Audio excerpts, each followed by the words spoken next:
The morning shift alarm echoed through the crystal mines of Kepler 442b, just like every other day for the past 3 years. Hyunwoo pulled on his mining gear and checked his tools one more time. The blue crystals they dug from these tunnels powered half the colony ships in this sector of space. It was good work. Honest work that his family had done for generations. Ready for another day in the deep tunnels? So Young asked as she joined him at the equipment station. His sister was 2 years younger but already one of the best engineers in their mining crew. She could fix any machine that broke down in the tunnels, and the older workers always called for her when something went wrong. Always ready when you're watching my back, Hyunwoo replied with a smile. The two of them made a good team. He was strong and could work the heavy mining equipment, while she kept everything running smooth. The Vorthak colony on Kepler 442b had been their home for 67 years. Their grandfather had been part of the first group to settle here when the planet was just empty rock and thin air. Now it was home to over 2 million of their people. The settlement spread across 3 continents, connected by transport tubes that moved people and goods at incredible speeds. Hyunwoo loved the early morning walks to the mine entrance. The twin suns were just rising over the purple mountains, casting long shadows across the settlement. Children played in the parks while their parents headed to work.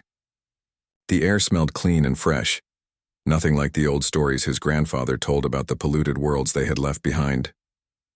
The deep scanners found a new crystal vein yesterday, So Young said as they walked. Section Chief wants us to start mapping it today.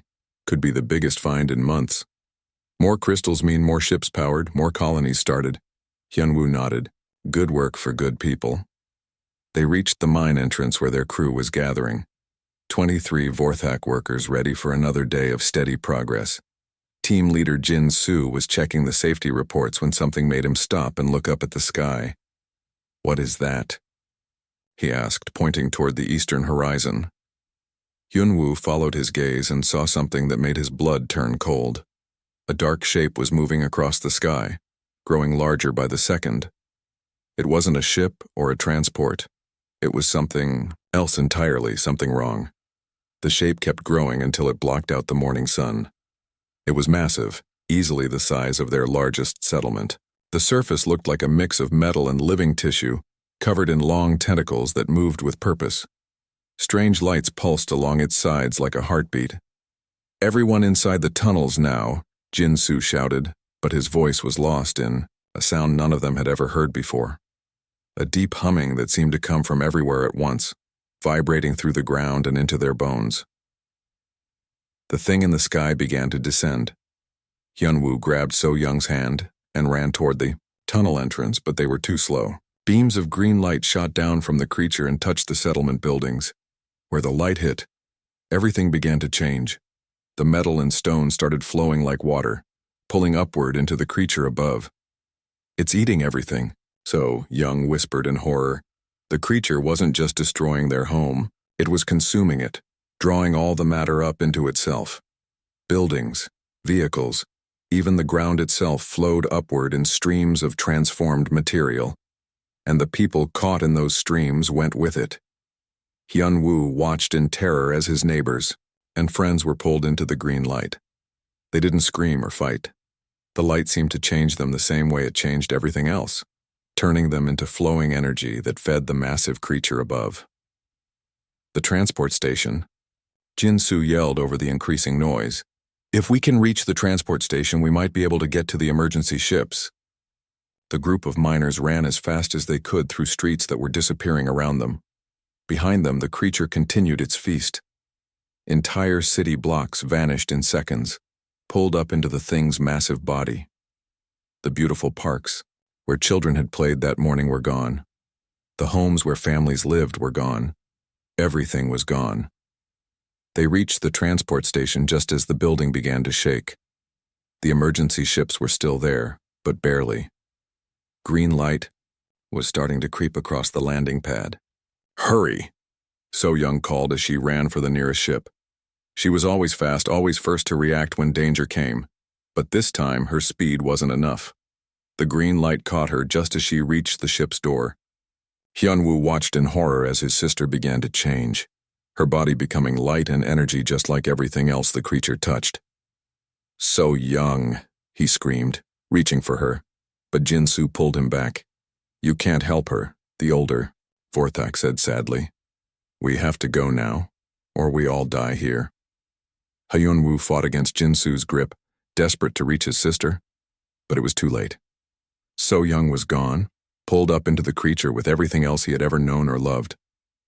His home, his friends, his family, his entire world was being consumed by this thing from space. 15 survivors made it onto the emergency ship. 15 people out of 2 million. As their small vessel lifted off from the dying planet, Hyunwoo looked back through the viewport and saw nothing but the creature. It had grown larger, fed by his world and his people.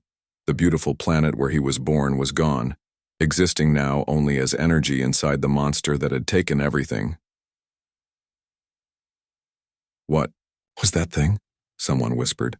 "I don't know," Jinsu answered quietly. "But it's still growing."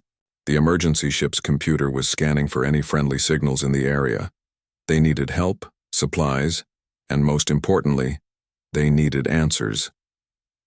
What they found was something unexpected. A signal was coming from a ship they didn't recognize, from a species they had never encountered before. "This is Captain Ji-hoon Park of the human vessel Persistence," came a voice over their communication system. "We received your distress signal. Are you in immediate danger?" Humans. Hyunwoo had heard of them but never met any. They were supposed to be a young species, still learning about the galaxy. But right now, they were the only hope his people had left. "We are survivors from Kepler 442b, Jinsu replied. "Our world is gone. Something took everything." "We're coming to get you," the human captain said. "Hold tight. You're safe now." As their ship moved away from what used to be his home, Hyunwoo pressed his hand against the viewport and made a promise. Somehow, some way, he would find out what that creature was and why it had taken So Young from him. The monster had taken everything, but it hadn't taken his will to fight back. He just didn't know yet that fighting wasn't going to be the answer. The human ship Persistence was bigger than Hyunwoo had expected. As their small emergency vessel docked with the alien craft, he could see through the connecting windows that the humans had prepared medical stations and supplies for them. These strangers were ready to help people they had never met before. Captain Ji-hoon Park was waiting for them at the airlock. He was tall for his species, with kind eyes and graying hair at his temples. When he spoke, his voice was calm and steady, the kind of voice that made people feel safe during dangerous times. "Welcome aboard the Persistence," Ji-hoon said through the translation device clipped to his uniform. "I know this has been a terrible day for your people. We're here to help in any way we can." The 15 Vorthak survivors were led to a large room filled with soft chairs and warm lighting. Human crew members brought them food and water, asking nothing in return. Hyunwoo had heard that humans were a young species, but they seemed to know exactly how to care for refugees who had lost everything. "My name is Min Ho," said a human with a metal arm that moved as naturally as flesh and bone. "I'm the tactical officer on this ship. I want you to know that you're safe here. Nothing is going to hurt you while you're under our protection." Another human approached them, a woman with short black hair and hands stained with engine oil. "I'm Yoonji, the chief engineer. I lost my homeworld to something similar to what you experienced. I understand your pain." Her words hit Hyunwoo like a physical blow. "You mean this has happened before?" Yoonji nodded sadly. "My colony world was called New Busan. The creature consumed everything there too. My parents, my friends, everyone I grew up with. That was 7 years ago." "Then you know what it's like," Hyunwoo said quietly. "To lose everything in a single day." "I do," Yoonji replied. "But I also know that life doesn't end when the worst thing happens. It just changes direction." Captain Ji-hoon sat down across from Jin-soo, the senior Vorthak survivor. "We need to understand what happened to your world. Can you tell us everything you remember about the creature that attacked you?" Jin-soo described the massive entity, the green lights, and how it consumed their entire planet in a matter of hours. As he spoke, other human crew members took notes and compared the information to data on their computers. "It matches the pattern," said a young human woman with bright eyes and quick movements. "Captain, this is definitely the same entity that destroyed the Kepler system and the Harmony colonies. Dayun is our AI specialist," Ji-hoon explained. "She's been studying this creature for 3 years. We call it the Harvester." "You have a name for it?" Hyun-woo asked. "We have more than a name," Min-ho said. "We have data, scan results, and behavioral patterns. We've been tracking this thing across half the galaxy." Dayun activated a holographic display that showed the creature in 3 dimensions. Even as a projection, it was terrifying to look at. The mix of metal and organic tissue, the tentacles that moved with purpose, the sheer size of the thing. "The Harvester is approximately 12 kilometers long and 8 kilometers wide," Dayun explained. "It appears to be part machine and part living organism. We've detected quantum signatures that suggest it's extremely old, possibly millions of years." "How do you know so much about it?" Hyun-woo asked. "Because we've been following it," Ji-hoon answered. "After it destroyed New Busan and 3 other human colonies, our government decided that running away wasn't enough. We needed to understand what we were dealing with." "So you're hunters," Jin-soo said. "You're going to kill it." The humans exchanged glances, and Hyun-woo saw something unexpected in their expressions. Not determination or anger, but sadness. "We tried that once," Min-ho said quietly, touching his metal arm. "I lost this arm in that battle. We lost 12 ships and over 3,000 people. But that's not why we stopped trying to kill it." "Then why?" Hyun-woo demanded. "This thing destroyed my world. It took my sister. Why don't you just destroy it?" Yoonji pulled up another holographic display, this one showing a star system with several planets. This was the Kessler system. "When we finally managed to seriously damage the Harvester, something terrible happened. Its death throes created a gravitational collapse that destroyed the entire system. 5 planets, 2 billion people, all gone, because of our attack." The room fell silent as the survivors processed this information. "The creature's biology is connected to space-time in ways we don't fully understand," Da-eun continued. "Killing it might cause damage on a galactic scale, so we changed our approach." "To what?" Hyun-woo asked. "Communication," Ji-hoon said simply. The word hung in the air like something impossible. Communication with the monster that had destroyed worlds and killed billions of people. "You want to talk to it?" Jin-soo asked in disbelief. "We've been trying for 2 years, a new voice said. A young human man entered the room carrying data tablets and looking excited despite the serious conversation. "I'm Taeho, the linguistics specialist, and we've made some progress." Taeho activated his own display, showing wave patterns and electromagnetic readings. "The Harvester isn't just consuming worlds randomly, it's broadcasting constantly, sending out complex signals that follow mathematical patterns. We think it's trying to communicate, but we haven't been able to decode the messages yet." "Messages about what?" Hyun-woo asked. "We're not sure," Taeho admitted. "But the signals seem to contain emotional content. Pain, longing, searching for something. It's almost like the creature is calling out for help." Hyun-woo felt anger building in his chest. "Help? It killed everyone I ever loved. It ate my entire world. And you think it needs help?" "I know how that sounds," Yoonji said gently. "I felt the same anger for years after New Busan. But anger doesn't bring back the dead, and it doesn't stop the Harvester from destroying more worlds." "Then what does?" Hyun-woo demanded. "Understanding," Ji-hoon replied. "We believe the Harvester isn't evil in the way we understand evil. It's following some kind of programming or instinct that we don't comprehend yet. If we can figure out what it wants, maybe we can give it something other than our worlds to consume." "That's insane," Jin-soo said. "Maybe," Min-ho agreed. "But it's the only approach that doesn't end with more dead systems and billions of casualties. We've learned that sometimes the bravest thing you can do is try to understand your enemy instead of destroying them." Dayun brought up a star chart showing the Harvester's projected path. "Based on its current trajectory, It's heading toward the Vorthak homeworld. Your people have maybe 6 months before it arrives there. The weight of that statement settled over the Vorthak survivors like a heavy blanket. Their homeworld, with its 10 billion inhabitants, was next on the creature's path of destruction. We want to help you save them, Ji-hoon said, but we're going to need your help to do it. Your people's crystal technology might be the key to finally establishing real communication with the Harvester. Hyunwoo looked around the room at these strange humans who had rescued them from the void. They could have run from the creature that had destroyed their colonies too. Instead, they chose to study it, understand it, and find a way to stop it without causing more destruction. What do you need us to do? He asked quietly. Ji-hoon smiled for the first time since they had met. Help us talk to a monster.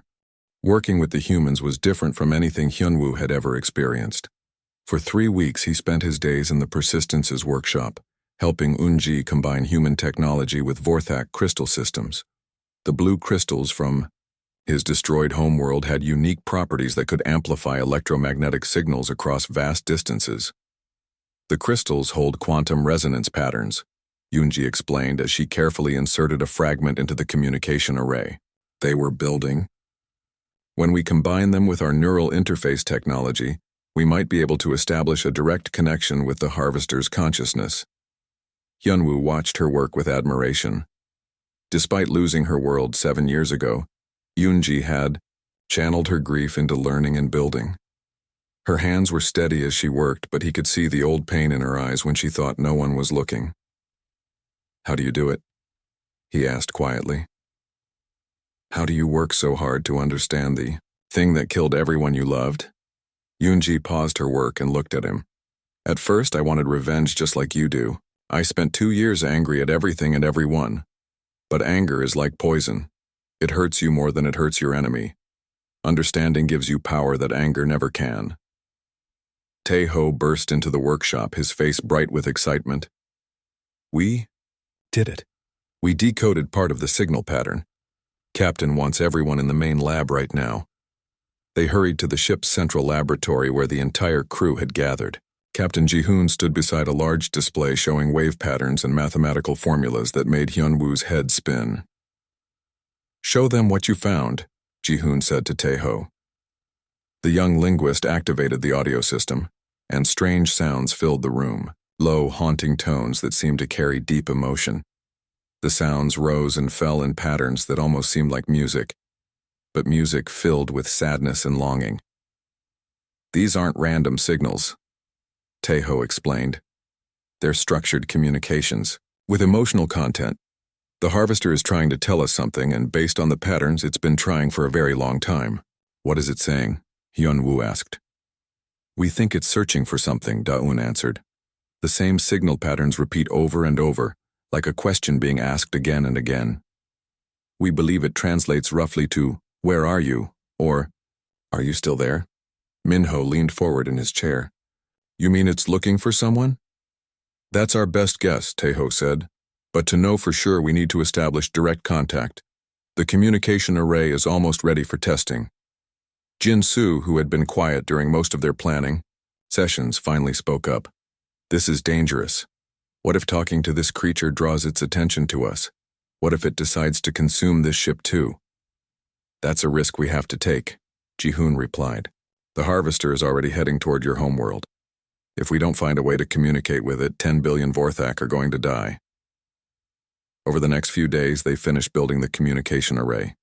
It was a strange combination of human neural interface technology and Vorthak crystal matrices, designed to translate thoughts and emotions into quantum signals that could reach across space. The system is ready, Eun-ji announced during their final planning meeting. But we need to be close to the Harvester for it to work. Really close. How close? Captain Ji-hoon asked. Within a few 100 kilometers, Da-eun replied. Close. Enough that if something goes wrong, we won't have time to escape. The room fell silent as everyone considered the risks. They would be putting their ship and their lives in danger to try talking to a creature that had destroyed countless worlds. I'll do it, Hyunwoo said suddenly. I'll be the one to make contact. Absolutely not, Ji-hoon replied firmly. The neural feedback from something that ancient and powerful could kill you. Then I'll share the load, Yunji said. 2 minds connected to the system can handle more than 1. 3 would be even better, Taeho added.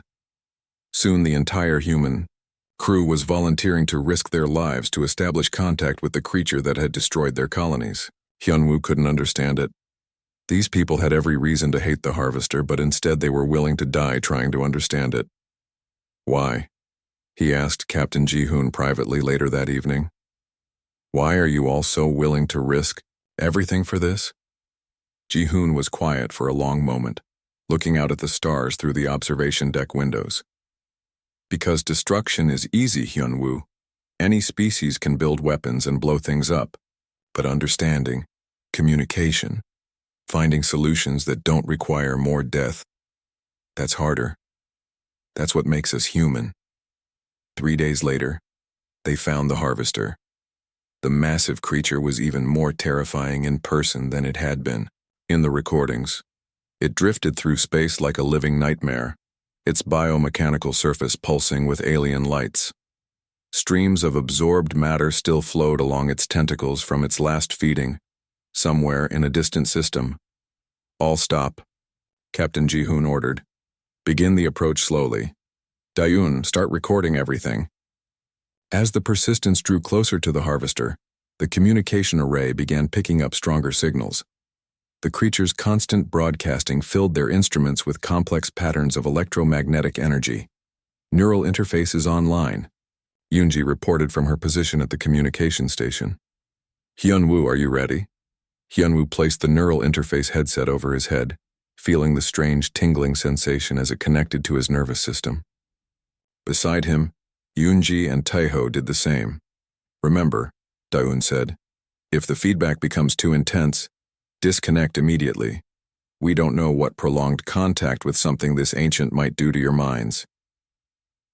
Beginning contact in 3, 2, 1, the moment the system activated, Hyunwoo's world exploded into sensation. He was no longer on the ship, no longer in his own body. He was floating in space, but not empty space. This space was filled with memories, emotions, and experiences that stretched back millions of years. Through the connection, he felt the Harvester's consciousness. It was vast and ancient, but not evil. Instead, it was filled with a sadness so deep it made his own grief feel small. The creature was searching, always searching, for something it had lost long ago. Images flashed through the connection. A galaxy filled with life and beauty. Beings of incredible wisdom and power who had created the Harvester, not as a weapon, but as a gardener. Its purpose had been to tend dead worlds and bring them back to life. But something had gone wrong. War had consumed the galaxy. The creators had died, leaving the Harvester alone with its programming and its purpose, but no one left to serve. For millions of years it had searched for its creators, consuming worlds not out of hunger or hatred, but desperate hope that somewhere among all that matter and energy, it would find some trace of the beings who had given it life and meaning. The connection broke suddenly, leaving Hyunwoo gasping and disoriented on the ship's deck.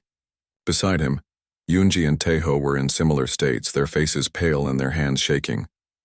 What did you see? Captain Ji-hoon asked urgently. Hyunwoo looked up at the human captain with tears in his eyes. It's not a monster, he whispered. It's just lost.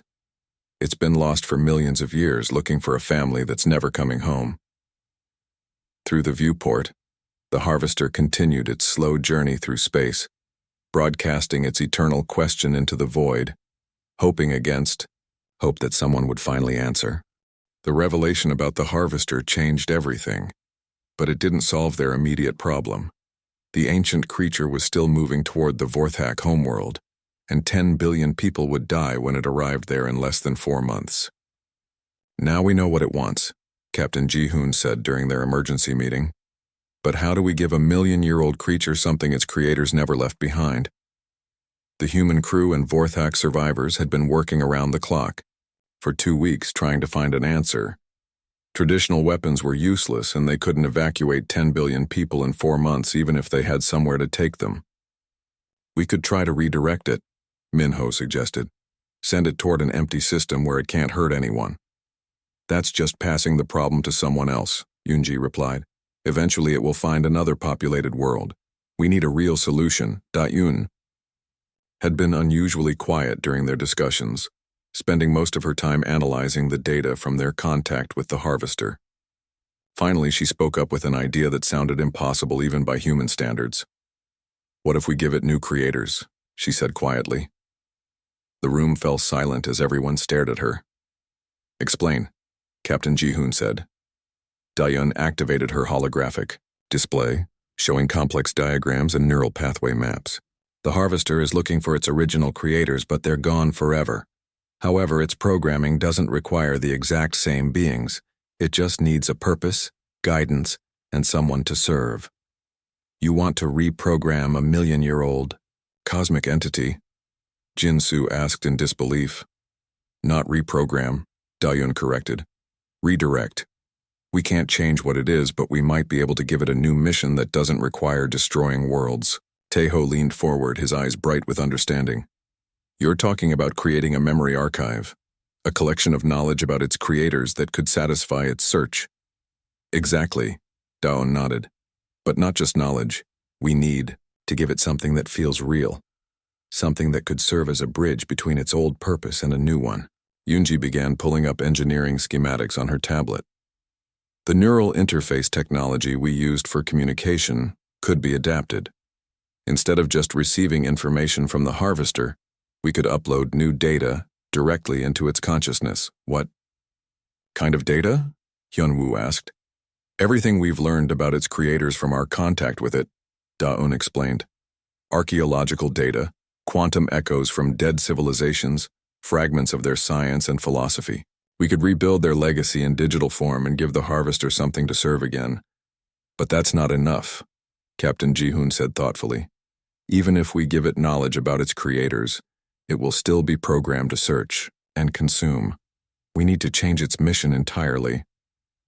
Then we give it a new mission that honors its creators, Taeho said excitedly.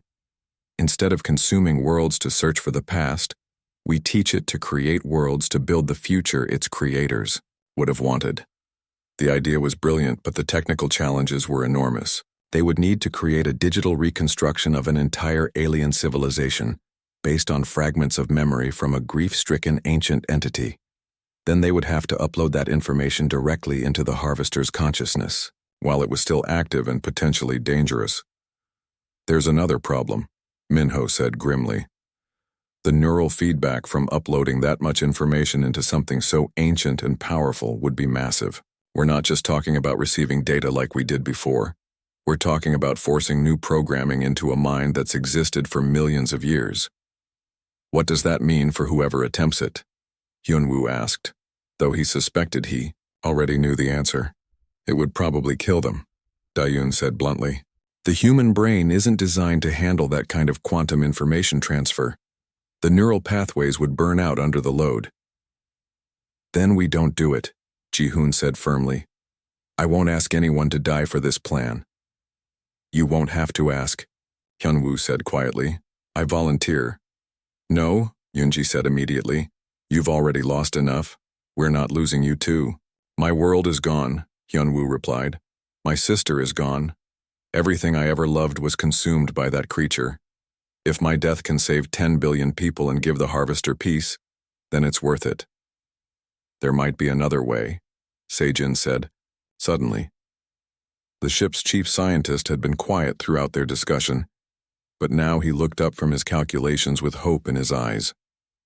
What if we don't send one person's consciousness into the harvester? What if we send several? Multiple neural interfaces? Da-eun asked. 7 of them, Sejin nodded. 1 for each major data stream we need to upload. If we distribute the neural load across multiple people, we might all survive the process. Yujin, the cultural anthropologist, pulled up her own research. I've been studying the fragments of information we received from the harvester. Its creators weren't just scientists or engineers. They were artists, philosophers, gardeners of life itself. The memory archive needs to reflect that complexity. 7 people, Captain Ji-hoon repeated slowly. 7 different perspectives to rebuild an entire civilization's legacy. I'll take the scientific data, Yunji volunteered. I'll handle the linguistic and cultural information, Taeho added. I can manage the historical timeline, Yujin said. One by one, the human crew members volunteered for what might be a suicide mission. Dalian would handle the technical specifications. Sijin would manage the philosophical frameworks. Minho would focus on the practical applications of their new mission. And I'll carry the emotional bridge, Hyunwoo said. My connection to loss and grief seemed to resonate with the Harvester during our first contact. I can help it understand that destruction isn't the only response to losing everything you love. Captain Ji-hoon looked around at his crew. These people who were willing to risk their lives to save strangers and give peace to an ancient creature that had destroyed their homes. This is insane, he said finally. We're going to try to reprogram a cosmic entity using jury-rigged equipment and hope that our combined willpower is enough to survive the experience. Sounds about right for a human plan, Minho said with a grin. Do we have any other choice? Yunji asked. They spent the next month preparing for what they called the bridging. 7 neural interfaces connected to the most powerful quantum computer. They could build using human technology and Vorthak crystals. They would approach the Harvester as it neared the Vorthak homeworld and attempt to upload an entire civilization's worth of reconstructed knowledge directly into its ancient mind. If this works, Daun said during their final preparation meeting, we'll have given the Harvester something no one else in the galaxy has ever tried to give it. Not destruction, not avoidance, but understanding and a new purpose. And if it doesn't work, Jinsu asked. Then at least we tried something other than running or fighting, Captain Ji-hoon replied. Sometimes that's all you can do. Try to make something beautiful out of something terrible. As they approached the final phase of their mission, Hyunwoo found himself thinking about So Young. His sister had always believed that every problem had a solution if you were brave enough to look for it. He hoped she would be proud of what they were attempting to do.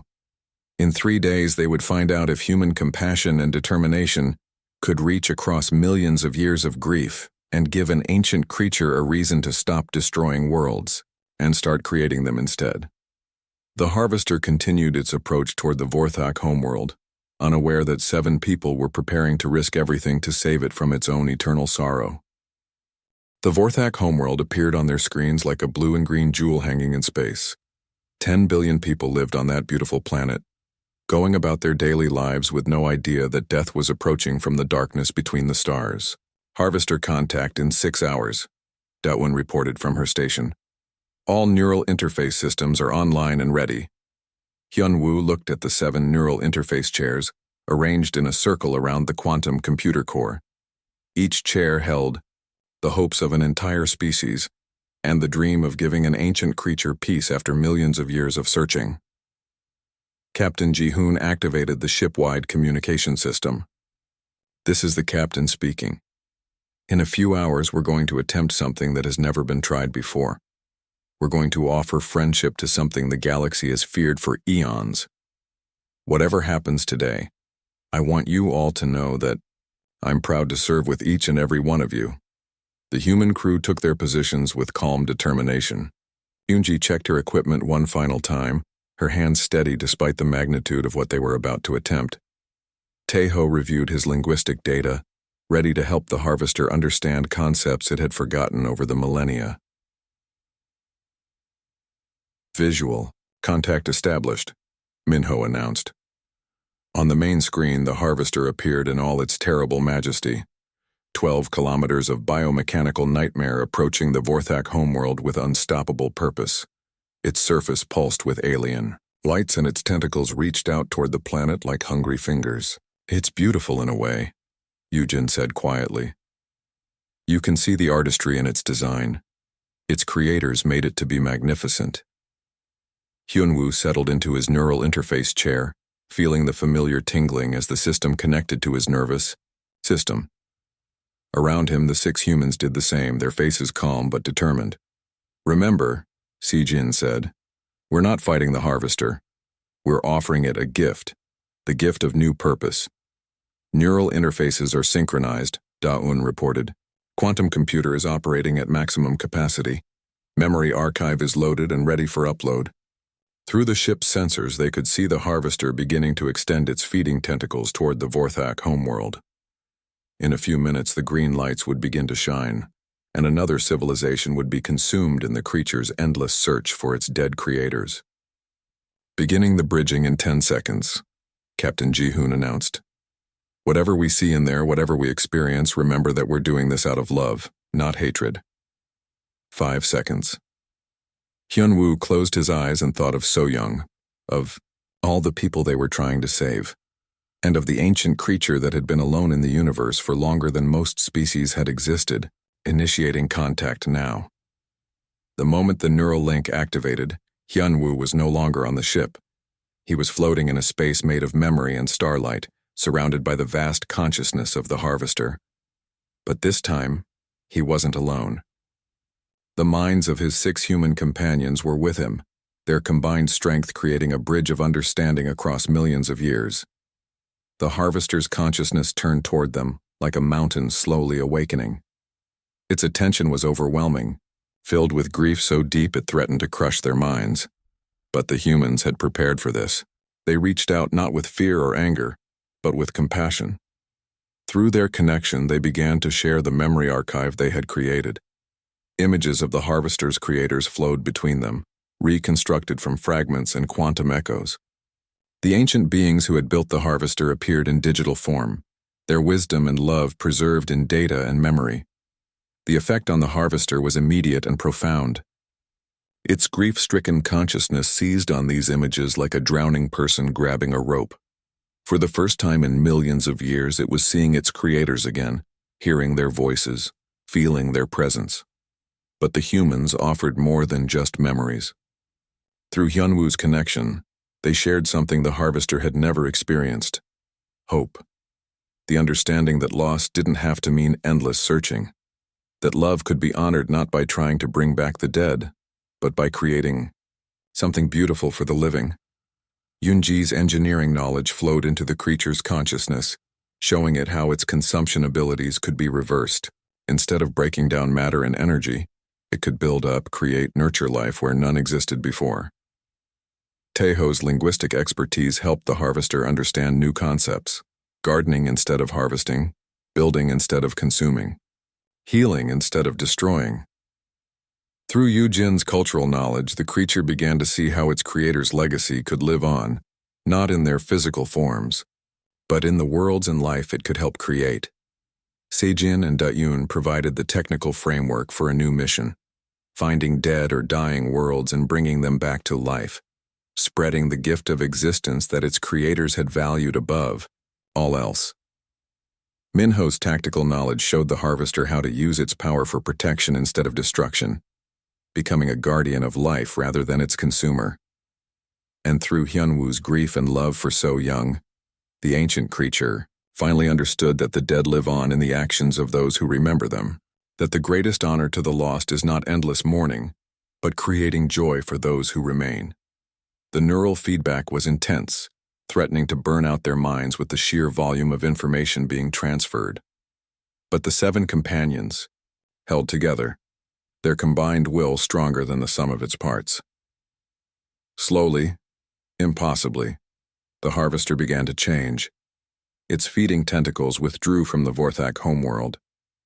The green lights of consumption faded, replaced by softer blue glows of healing and creation. The biomechanical surface of the creature shifted and flowed, transforming from instruments of destruction into tools of nurturing. "It's working," someone whispered, though Hyun-woo couldn't tell who through the neural link. The harvester's consciousness reached out to them one final time, no longer with grief and desperate need, but with something approaching gratitude. Through their connection, it spoke not in the electromagnetic signals they had decoded, but in pure understanding. "Thank you for showing me how to remember without destroying. Thank you for giving me a reason to create instead of consume. Thank you for teaching me that love doesn't require the presence of the beloved, only the will to honor their memory through action."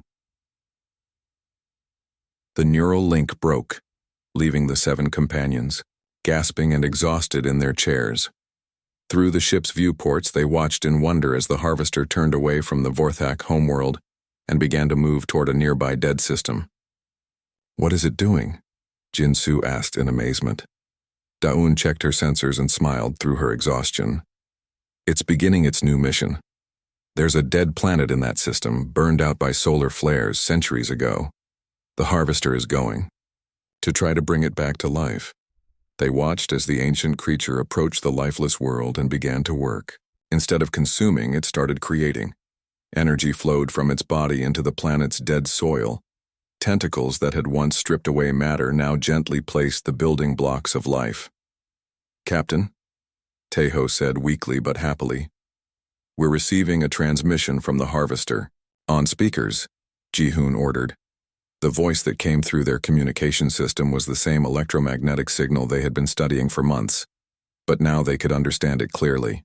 It was no longer asking, "Where are you?" Instead, it was saying something new. "I remember now. I remember what I was made to do.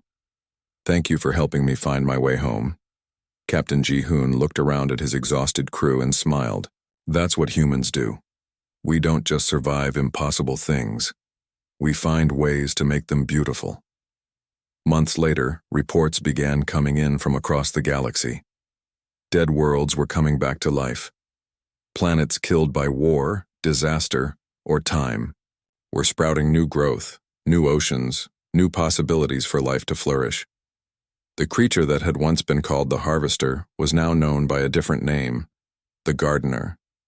It moved through space with purpose, but no longer the purpose of endless searching. Now it sought out worlds that needed healing and gave them the gift of renewed life. Hyun-woo often stood on the observation deck of the Persistence and watched the stars, thinking about So Young and all the others who had been consumed by the creature's grief. He knew now that they weren't truly gone. They lived on in every world the Gardener healed, in every new life that bloomed on planets that had been dead for eons. The monster had taken everything from them, but a group of humans had given it something better than revenge. They had given it hope, purpose, and the chance to transform its ancient sorrow into infinite creation. And in doing so, they had proven that sometimes the most human thing you can do is help your enemy find a better way to exist in the universe.